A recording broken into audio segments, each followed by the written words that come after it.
as you guys can tell from the video's title, today I am finally going to be sharing with you guys my labor and delivery story. A couple months back I asked on my Instagram, which if you guys don't follow me, I'll leave that link down below, if you guys were interested in hearing my labor and delivery story, and I got a lot of votes for yes, so I am finally coming along to doing that for you guys. So yeah, let's go ahead and get started. So my due date was April 26th of 2020. At my checkup the day after, so this was the 27th, my doctor checked me and I was only 1 centimeter dilated. And I want to say about a week before that, at my 39-week checkup, I was 0 centimeters dilated. He actually had to do a membrane sweep, and that's what helped me dilate to 1 centimeter. And I also did some other things to try to help me open up and prepare my body for delivery.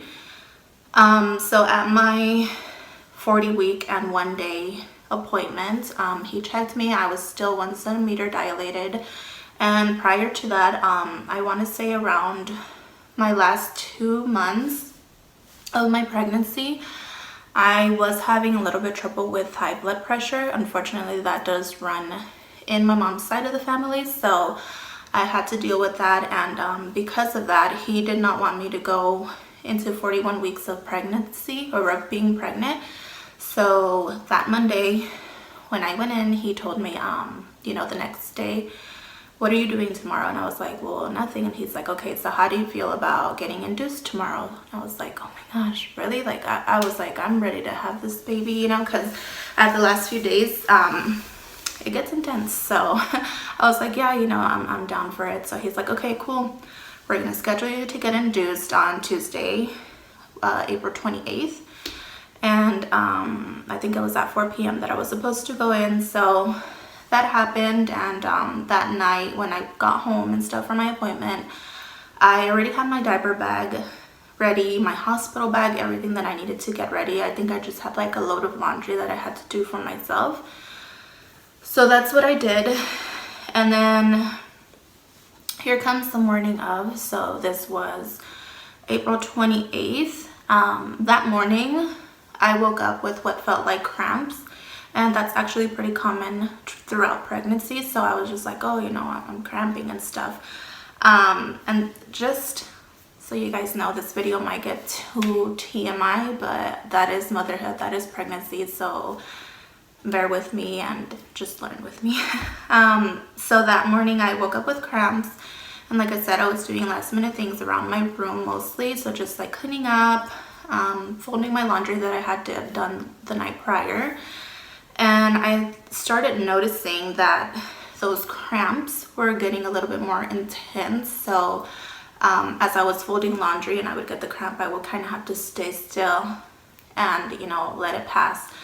And I was like, oh my gosh, could this be contractions? Because like I said, they felt like cramps. They didn't feel like too overbearing. So I started timing them, and I think I had in my notes, like I'll put, for example, 11:05 or 11:05 to 11:06, and I was just timing how long my contractions were lasting. And yeah, they were actually pretty back to back. So I was like, man, like, is my body doing something? And then another thing, which I didn't even know about this till after, but there was things, I had symptoms going on that should have clicked to me and said, oh, my body is going into labor on its own. So for example, I had the contractions, minor ones, but I had contractions, and then I kept going to the restroom a lot. I was peeing and peeing every 5 minutes. I remember I even like I said, TMI, I had to be changing my underwear because I just felt like liquid would be coming out. It wasn't my water breaking, but it just, things come out. So that's what I remember. And then another thing, I was also having diarrhea, which is also another symptom of your body going into labor. So I was having that, and I was like, man, what the heck, And this was in the morning. I think I woke up around 8 or something that day. And I was gonna get induced at 4 p.m. that Tuesday. So by the time that it was 4 p.m., my contractions were getting a little bit more intense. Like I really would have to stop and stay still and just let it pass, and then I could keep on doing whatever I was doing. So I never thought like, oh, maybe my body's, you know, ready, like it's gonna happen soon or anything. I was just like, oh, you know, it's part of pregnancy kind of thing. And so 4 p.m. comes, my mom and I go to the hospital, I check in. And by the time that, you know, you're signing in paperwork and you're signing into the hospital, getting yourself undressed and putting on the gown and everything, it was close to 6 p.m. So the plan for me, for my inducing, because there's a lot of different ways that you can get induced.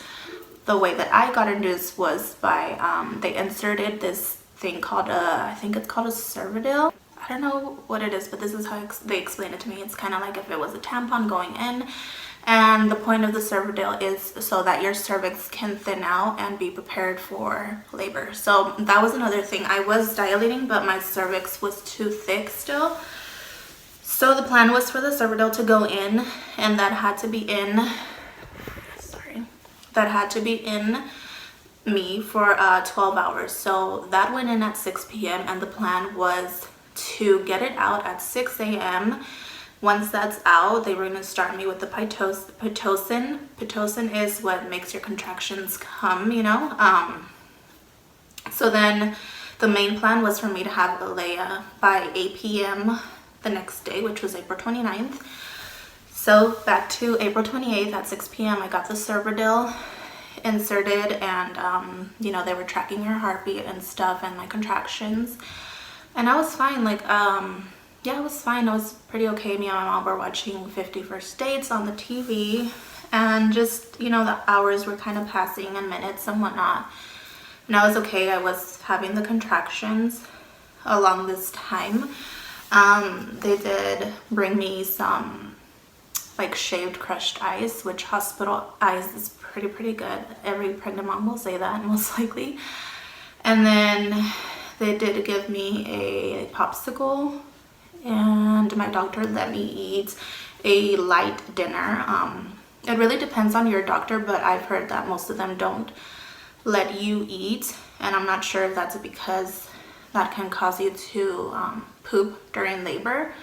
But my doctor did let me eat a light dinner. I think it was, I had green beans and a little bit of meatloaf. So that's what I had for my dinner. And so throughout that time, yeah, I was just experiencing contractions. I had already signed paperwork for the epidural, and just other paperwork and information that they ask you. So I want to say around 1 or 2 in the morning. I didn't sleep at all. Let me just say that too. I did not sleep at all that whole night, but around 1 or 2 in the morning, the pain started to kind of become a little bit more intense, but it was more like a uncomfortable kind of pain. So I was like moving a lot. And then the sucky thing is that they put this like monitor on your stomach. I don't know if it depends on what hospital you are in, but they put this monitor on your stomach to monitor the baby's heartbeat. And the sucky thing is that if I moved, then the heartbeat would be getting lost, and I would either have to find it, or if not, every time a nurse would have to come in and like adjust to the monitor. And then another thing that's like so uncomfortable is the IV that they put in you. That thing, like, it hurts, and even just moving your hand like this or trying to get like the cup, it's so uncomfortable and it hurts. I would have to have my mom be like, I would have to tell my mom, bring me my cup, like give me my cup, because I wouldn't be able to move too much.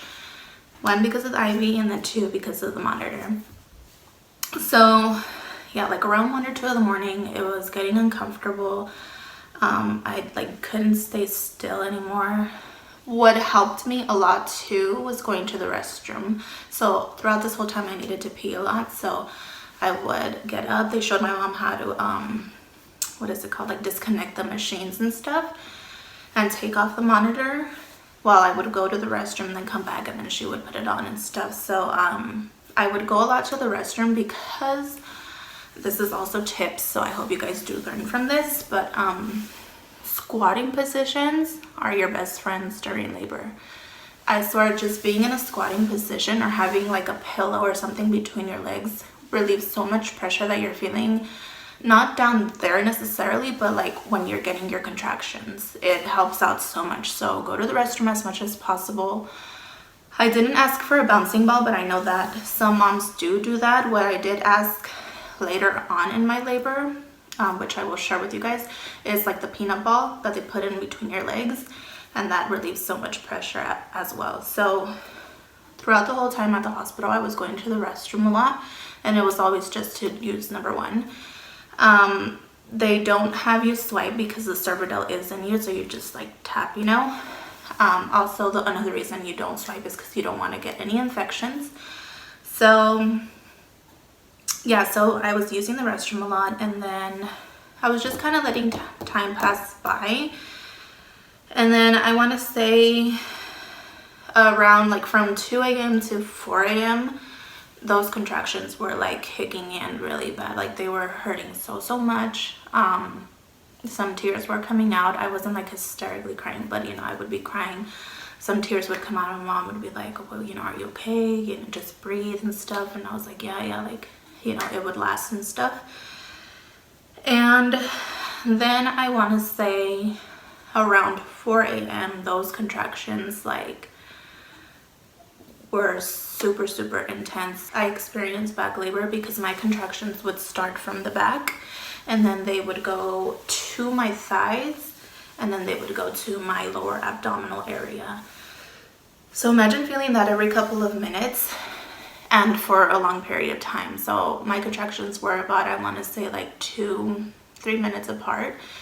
And at that time, it was getting so unbearable. So the nurse came in and she's like, hey, how are you doing? You know, just kind of checking up. And I was like, you know, I'm in pain. And I was, you know, crying. And she's like, from 0 to 10, like, what's your pain feeling like? And I honestly wanted to say 10, but you know, you want to kind of be strong. And also, side note, my plan going in, even before going in, was to get an epidural.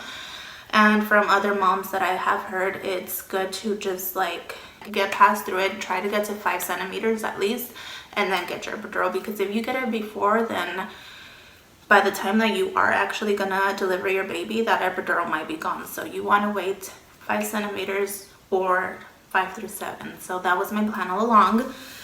And so when she asked me about my pain tolerance, I told her it was about a 7 or 8. And she's like, you know, what I can do is inject you with, I don't know what it was, I honestly forgot.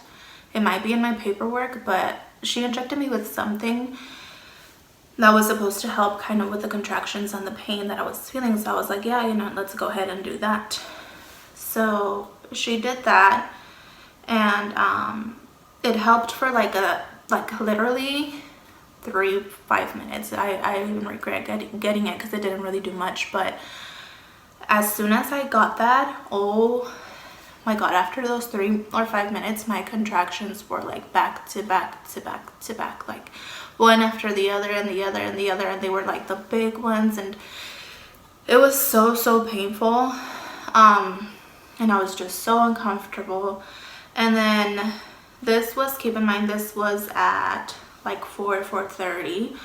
And then I started noticing that nurse was coming in, and then this other nurse was also coming in, and they were kind of mumbling things between each other. And I noticed that they were starting to move the monitor a lot, and Alea's heartbeat was sounding like low. So usually it will sound just like dun, dun, dun, dun, dun, dun, dun, you know, and they were having a hard time finding it, and it would be like dun, dun, dun, dun, dun, like really light, you know. And I was like, what's going on? But keep in mind that the nurses, first of all, nurses aren't even supposed to tell you what's going on. It has to be a doctor. But anyways, they try to keep you calm and not really give you all the information so that you are calm as possible throughout your process. But I knew in my heart that something was wrong. I was like, what's wrong? Like, why is her heart so faint? You know, it sounded so low. But I was like, what's going on? But and then they were like, you know what, we're gonna call Dr. Perea. Like, that was my doctor's name. So they were like, we're gonna call Dr. Perea and see where he's at, you know, because he wasn't there. throughout the whole night he was just gonna come in when I was like super close and ready to deliver my baby. So this was around 4:30 a.m. and they were like, they found her heartbeat like in a good position, and then they just like kept losing it, and they like kept going down and down and down. And so I knew that something was wrong because they were kind of like, oh, like, I don't know, I think we should just call Dr. Perea kind of thing. And so they called him at about 5 in the morning. And at that time, my contractions were so horrible. I was in like the worst kind of pain that I was since the morning of Tuesday morning, you know. And this was already Wednesday morning on the 29th. At 5 in the morning, my contractions were so bad. I was getting contractions all the way to my freaking thighs, and I just wanted to move side to side, but it was hard. So then she's like, you know what, I'm gonna take off the Cervidil because the Cervidil is basically you're having a lot of contractions on your own already, and every time that you are contracting, you know, your baby's heartbeat is like moving into position. So I'm gonna go ahead, take off the Cervidil, check how many centimeters you're dilated, and we'll go from there. So I was like, okay. So she goes, she takes off the Cervidil, and she checks me to see how many centimeters I'm dilated. And you guys, she tells me you're 3 centimeters dilated. I was like, 3 centimeters? Like, you're telling me all this pain and all these hours, and I'm only 3 centimeters dilated. That's what I said in my head. I didn't tell her anything, but I was like, what the hell? I literally like looked up at the ceiling and I was like, oh my God, I'm not gonna be able to do this. I was like, how am I gonna manage? Like, I am barely even surviving, and I'm at 3 centimeters right now. I was like, please give me strength, you know? Throughout the whole time that I was like in horrible pain, I do remember praying a lot. I was praying out loud, and I was praying a lot in my head. I was asking for strength. I was asking for Alea to be okay, and I was just asking for help. So prayers do help, you know? So at 5 in the morning, she takes it off, and then she's like, you know, your doctor's gonna come in pretty soon, and we're gonna go from there. But I noticed still at this time that they were still pretty concerned. They were still trying to look for Alea's heart and moving the monitor around a lot. And then so this was like at 5:30, right? I was 3 centimeters. And then my doctor comes in at 7 in the morning, I think it was, when he finally came in. He came in and he's like, hey, how are you doing? And I was like, I can't, you know. I was like in so much pain that they actually put on an oxygen mask to help me breathe. Now that thing is so uncomfortable. I felt like I could breathe better without it than with it. But they put on that oxygen mask, I think more for like Alea. I never really asked, but they put that on, and I had that on from like 7 in the morning to the time that I delivered Alea. And so yeah, he's like, okay, you know, your contractions, you're contracting a lot. We're not even gonna do the Pitocin. Sorry, I keep wanting to call it Pitocin. So he's like, we're not even gonna do the Pitocin. Your body is going into labor naturally. So he's like, here's what I'm gonna do. I'm gonna kind of wait and see what happens within the next couple minutes to like an hour or so, and we'll go from there. He's like, you need to remain as calm as possible, because I mean, I was to the point at that time where I was so desesperada. I was so like, not frustrated, but you know, desesperada. I was like, oh my God, like I could not stay still. I wanted to move. I wanted to have like 20 pillows between my legs. I wanted to just be on the toilet, you know. And at this time he's like, you're not gonna go to the restroom anymore. So they inserted that, I'm not sure what the term is, but it's that tube that like your pee goes in. So that's what they inserted at that time. And I was super sensitive down there. At that time I was literally like, please don't touch me, you know, but they had to. And so actually before they inserted that tube, he's like, I'm gonna go ahead and check you. You know, the nurse, the night shift nurse let me know that you were 3 centimeters about an hour and a half ago, so let me go ahead and check you. He checks me and he tells me I'm 7 centimeters dilated. I was like, what? How did I go from 3 to 7 like this? You know what I mean? I was like, what the hell? And this was like around 8 in the morning when he told me that. And I was like, oh my God. And at this time I was begging for that epidural. I was like, please give me the epidural. Like, where's the anesthesiologist? I need my epidural. Like, where is it? Like, when am I gonna get the epidural? I was literally like, where's the epidural? Where's the epidural? And he's like, no. He's like, you know what? Your daughter's heartbeat is lowering down every time that you are contracting. So every time that you are getting a contraction, her heartbeat is going down, and that's not a good thing. So he was like, I'm gonna try to push you to deliver this baby naturally. This is what we're gonna do. I do not want you getting a C-section. And he straight up was like, do you want to get a C-section? And I was like, no, you know. But I was like, but I just want her out. Like, I want her out already, you know, because I was in so much freaking pain. And so at that time he's like, you need to breathe, like breathe, just breathe and stay calm, get in your mind, stay calm.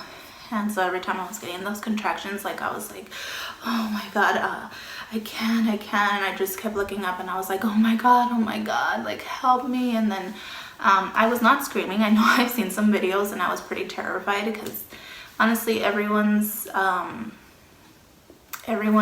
pain tolerance is different and everyone's experience is also different. So I was not screaming at all throughout my whole labor and delivery. But yeah, so I remember that at that time I was just in so much pain, and I would look at my mom was on the right side. I would look at her and I would just be like, with my oxygen mask, like just shaking my head and tears coming out. And you know, she would motivate me and tell me like, you've got this, like just calm down, breathe and stuff. And then it was so scary. I just remember I started to like actually cry, like hysterically cry kind of, because at that time this other, I'm assuming it's a nurse, but she came in and she started telling me like, these are the papers for C-section, I need you to sign them. And she started telling me like all these things. So I was signing papers for a C-section all while having these horrible pains, and they actually made my mom sign papers as well. And I just remember looking at my mom and crying, and she's like, what's wrong? Like, sorry. She was like, what's wrong? Are you crying, you know, because you might get a C-section? And I was like, yeah, I'm scared. Like, I don't want a C-section, you know? And so my doctor was like, you just need to relax, just breathe. So then breathing, how you like normally see on videos, actually does help out. So I would just go, that literally helps out so much. And then so many things happen throughout the time that you are like really close to delivering your baby. I remember my body being so shaky. I was so shaky and just so cold, and obviously those contractions were just so horrible. So at 8 in the morning was when he checked me, and he said 7 centimeters. My contractions were just like up and down. Those really long, hard, freaking painful ass contractions were happening back to back. I literally was not having any time to breathe from them. So it's 8:30. And I get this sensation. He leaves the room, you know, to kind of just prep and stuff. And there was 2 nurses in there with me and my mom.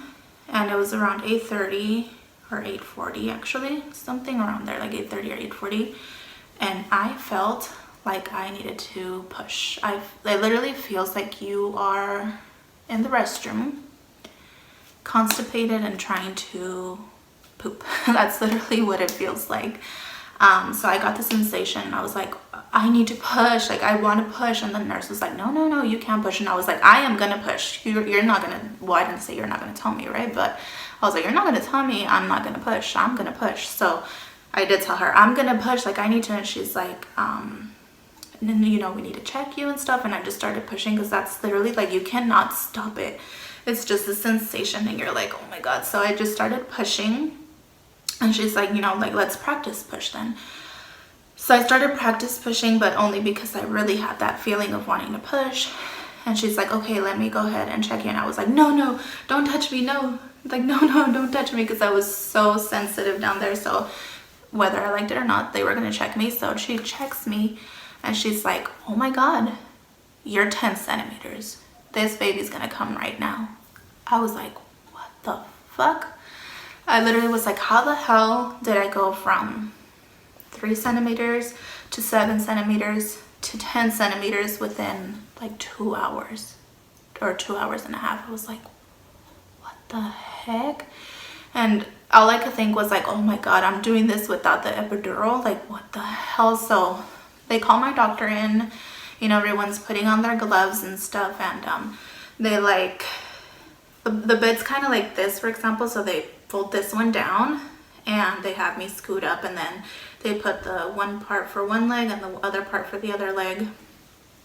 And he was like, I need you to like hold your legs, my legs are right here, but I need you to hold your legs and kind of like, you know, scoot up and put your chin down and push every time that you are getting contraction. When I'm telling you, I had no energy, no strength to do it. I was like, I can't do it. And he's like, no, you're gonna do it. Thank God for my mom. Mom, if you're watching this, thank you so much. You were the best support person that I could ever ask for. My mom helped me basically get strength to hold my body. So on the right side, like I said, she was on my right side. She held my right leg, and she, with her other arm, she, you know, would push my neck like this so that my chin could be down every time that I was contracting. And then on my left side, I had the IV. Like I said, that shit is so painful, so I couldn't really even lift it up either. This one nurse was actually helping me like push it like inward. So thank you to that nurse too. And so I just started pushing, and this was like around 8:50. I think I pushed for, yeah, like, I don't know, 10 minutes. Because at the same time, I was pushing every time I was contracting. And the next thing you know, my contractions started to go away. And obviously that's not a good thing, because every time that you're contracting, that's when the baby's kind of like coming down. So my contractions started slowing down significantly. And he was like, oh my god, you know, it's like, I can see her head already, like it's there, you know. So my contractions started to come more, but not as extreme as I was having them prior, a couple minutes prior. So I just started pushing, giving it all I could. I was literally pushing with all of the strength that I could possibly have. And then but she wasn't really coming down like on her own or with my strength, you know. So what he told me was like, she needs to come out right now. So what I'm gonna do is I'm gonna get a tool that's called the vacuum. I'm not sure what it looks like. I'll try to post a picture somewhere around if I can, but he's like, I'm gonna use the vacuum, and I'm basically gonna suck her head out so that she can come out. I'm gonna help you deliver your baby. So I was like, okay. And so he's like, okay, so on 3 you're gonna push, give it all you got, your baby's gonna come out. And I was like, okay. So then my contraction comes, and he's like, 1, 2, 3. So I push, and obviously they have you push for about 10 seconds. And I was pushing, and so when the baby's coming out, I honestly thought that you can kind of feel like everything or yourself like stretch out, but I personally didn't. What I did feel was just pressure when her shoulders were coming out. That's when I was like, oh, you know, kind of thing. And then after her shoulders came out, obviously she came out, and I just felt like liquid. It just kind of feels like if you peed warm water, you know, like when you go to a swimming pool and if you pee after that pee is warm, that's what I literally felt. So he takes her out, and they put her on my chest, and I just remember going, like just closing my eyes. And I even worried my mom, my poor mom. She was like, Janet, are you okay? And I was like, yeah, like I was just so tired, you know. So they put her on my chest, and I honestly didn't even get to see when they cut her umbilical cord, just because your mind is like everywhere. So he actually told me that one of the problems besides like her heartbeat going down was that her umbilical cord was too short, that it wasn't like a normal umbilical cord. So he's like, I think that that's what was causing some problems, you know. But yeah, so they put her on my chest, you know, they like cleaned her with the booger sucker. They like clean out their mouth for any liquid. She did take in some of the liquid in there, so I had to like rub her because she was making this noise kind of like that. So they told me that if that didn't stop, that they were gonna have to take her to, I don't think it was ICU, but they were gonna have to take her away from me for a couple of hours. But luckily they just told me burp her, that will most likely fix it, and it did. So yeah, I had Alea. He stitched me up. I did have a tear. I did feel a little bit of the stitching. I mean, they put anesthesia for that, but I did feel like 2 of the pokes as he was stitching me. Nothing painful compared to the freaking contractions. And yeah, I had Alea. She was born on April 29th, 2020 at 9:02 a.m. She weighed 7 pounds and 11.5 ounces, and she was 20 or 21? No, I think she was 20 inches long. So yeah, it was just crazy when I seen her on my chest. I was like, that was just so crazy, you know. But yeah, I did ask my doctor. I was like, so how many hours was I in labor? And he was like, you were in active labor for just 3 hours. Now if you count the whole labor and delivery, you were in labor for 15. So yeah, 15 hours. And I was like, what the hell? And he's like, and you did it without an epidural. Wow. I was like so amazed and so surprised that I could do that. I was definitely proud of myself because I didn't think that my pain tolerance was that high. But I proved myself wrong, and it was just beautiful. It was beautiful. It didn't scare me or scar me at all. I will definitely have more kids in the future if God grants me that gift again. But yeah, it was really, really nice. So that's it for my labor and delivery story. I hope you guys enjoyed, and I hope I didn't scar you guys or anything. For any moms to be or women that do plan on getting pregnant soon, I definitely do recommend to look into different labor and delivery stories / videos or vlogs. I did that, and it did help me out to know kind of what to expect and see many different sides and stories. And yeah, so I do hope you guys enjoyed this video. Let me know down in the comments if you guys want to know, I don't know, anything else about motherhood. I definitely would like to talk about motherhood, or like a postpartum video. What's postpartum like? The whole taking care of yourself, the cuarentena, and just anything else, or what it's like to have a newborn, breastfeeding, anything. So let me know down in the comments down below if you guys would like to know about that. And don't forget to like, comment, subscribe, and I'll see you guys on the next one. Bye.